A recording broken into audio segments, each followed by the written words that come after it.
So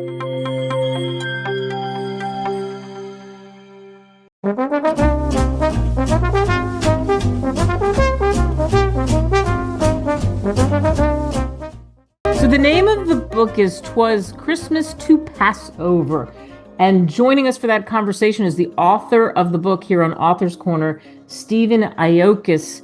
And I'll tell you what, this book, it's the timeliness of this is so important, coming from one season into another. So we're pleased to have him here on America Tonight with me, Kate Delaney. Stephen, thanks for coming on. Great to be here. In the book, you say that you contemplated for decades that out of the entire Bible, that there is only 14 verses and surrounding Christ's birth.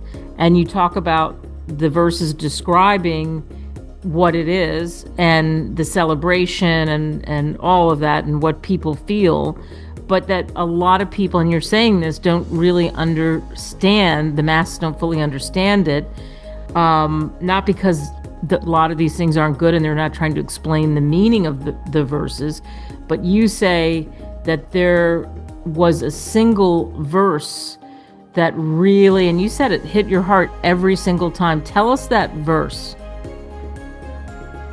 Well, I just did. It's the angel said to the shepherds, "This will be a sign for you. You will find a baby wrapped in cloths and lying in a manger." A manger is a place,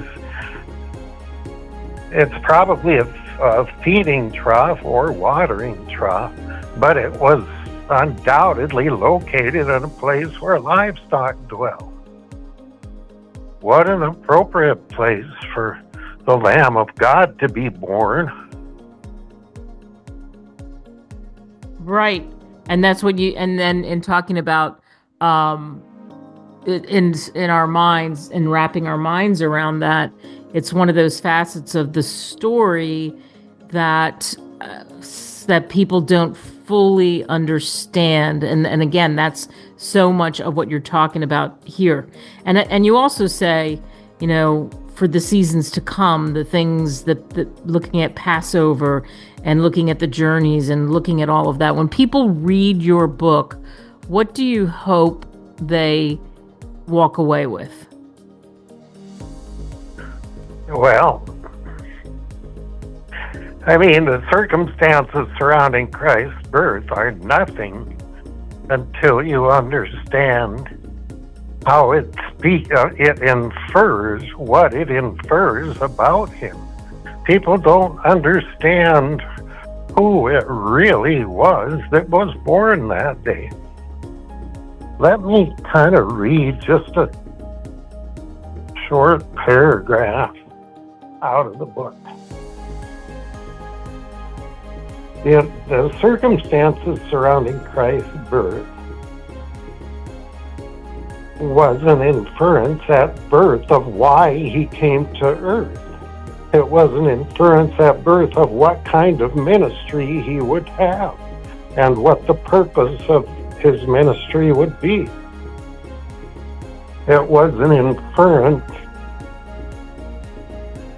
that he was destined at birth to be as enthusiastically accepted by the crowds as he was on the day when he rode into Jerusalem on that colt. We call it Palm Sunday. The Jews called it Lamb Selection Day. It was an inference that he was destined at birth to be so grievously betrayed and forsaken as that future Passover Eve, that the people closest to him would betray and forsake him.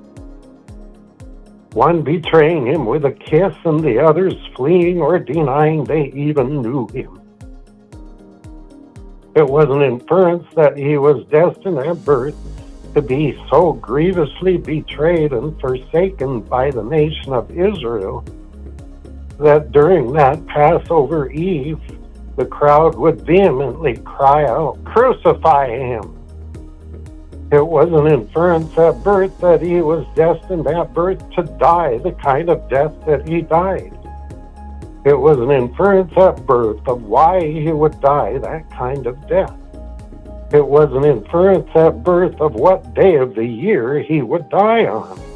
It was an inference at birth of what hour of that day he would die. It may have been an inference at birth of what year he would die in. And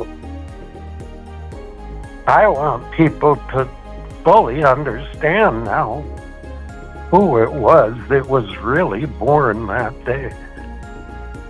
Yeah. When you and I talked off the air, you were talking about the bridge. The bridge, the Christmas and Passover, and that's what we started with. And talking about, lamb selection days and Christianity and the Jewish faith and whatnot. And so really this book is for anyone. It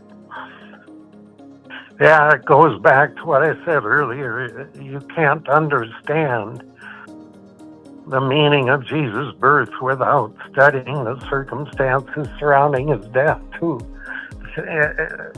Because the circumstances surrounding his birth point to his death and the meaning of his death. Yeah, and that's the significance of what you're talking about here. Putting this book out into the world, how does that make you feel? Because especially, as I said, and you say in your introduction, you talk about contemplation and thinking about something for decades, and then boom, you really have that light bulb sort of moment, for lack of a better way to describe it, and you put it out there. Yeah.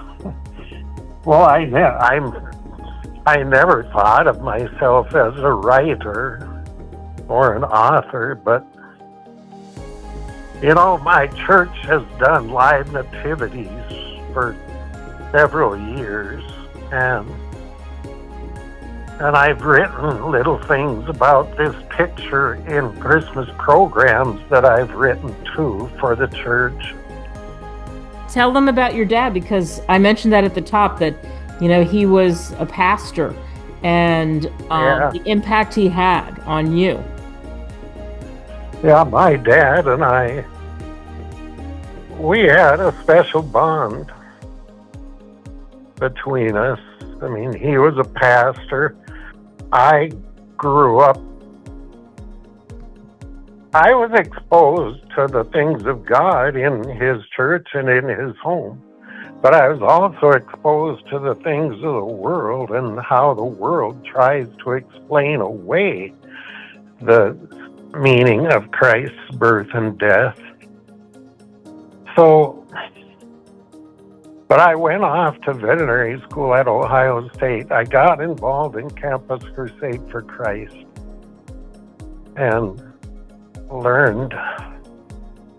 had a more experiential acquisition of how to explain these things to people. And my dad was proud of that. And then I came home from vet school once for a visit, and I knew he wanted to know that I was proud of him too, when he handed me a copy of his thesis from seminary and wanted me to read it. Well, a long story short, he died in my sister's home in a hospice bed out in Vermont. But the diagnosis was congestive heart failure. I received word that he had 4 days to 4 weeks to live. So I went out, my sister put him on the phone and said that she wasn't sure he was going to make it through the night because he had visions of Jesus taking him by the hand. So I got time off from work and I went out there. I talked to him by the side of his bed And some of the things he was unconscious when I got there. But some of the things he said made his lips pucker up, just his whole face. It was like he was trying to respond to what I was saying. And 2 days before, when I was on the phone with him, I asked him, "Are you feeling safe with Jesus, Dad?" And he said, "Yes." Well, after about 30 minutes of talking at him or to him from his bedside, something came over me, and I moved from the side of the bed to the head of the bed, and I leaned over his face and put my arms around his shoulders. And I said, "I'm glad you're safe with Jesus, Dad." And he took one more breath, and that was it. He passed on. It was just like I had picked him up and handed him over to Jesus.